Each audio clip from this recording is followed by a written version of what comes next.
Sumi Gaeshi, and we're gonna do Sumi Gaeshi just from butterfly and then also from the shoulder crunch. I'm gonna basically show you the exact way that Gordon Ryan did Marcus Buchecha at ADCC. It's one of my favorite sweeps. It's just a good shoulder crunch, but there's a lot of technical detail and a lot of stuff that people mistake for actual getting the actual sweep. So now we've worked overhook, you know, the over under as we're falling to our side. We've worked double overs as if they start to shoot for their underhooks, how to do the exact same thing. So now we're moving on to just Sumi Gaeshi, which I still want my angle, right? I don't ever really, in this position with my butterfly hooks, I don't ever really want to be straight on because this is how he gets me flat. This is how you get body locked. And if you've ever been body locked, especially by somebody who really knows how to do it, it really sucks. So you do want to work angles, right?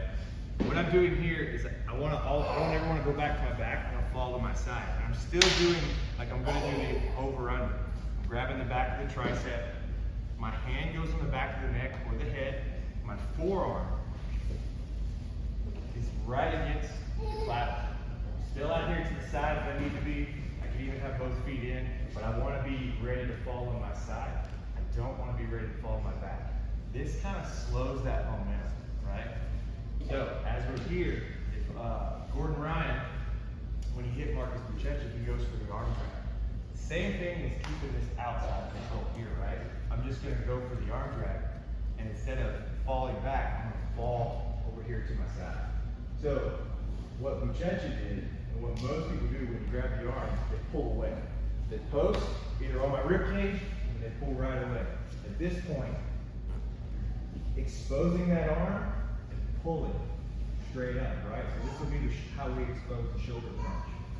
Before we go into that, what we're going to do, same thing here, control, fall to the back, and as he starts to drive forward, usually putting pressure on my hip, you just extend. But we're pulling and we're extending. Now, if you lay just on your side, as we've shown, you can lose a lot of height. All he has to do is plant his foot out, right? So you're gonna have to really climb to come out. And I mean climb up on your head and shoulder.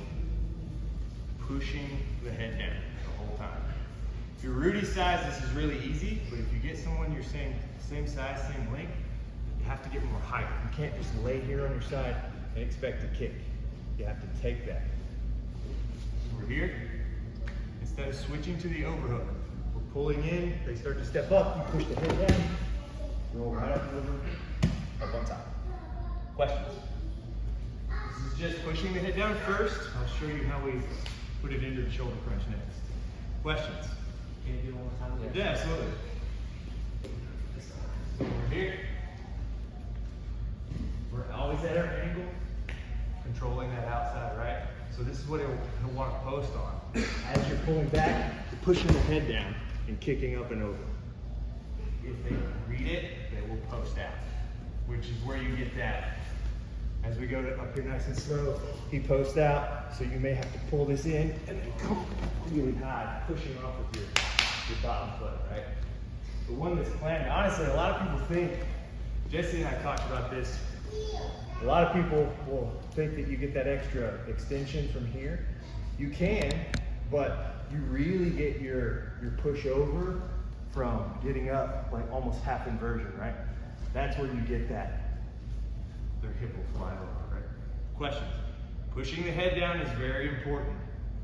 Head and shoulder control, pushing it down, it's going to give that ass over tea kettle effect. Push the head down, the butt goes over. Questions? 1, 2.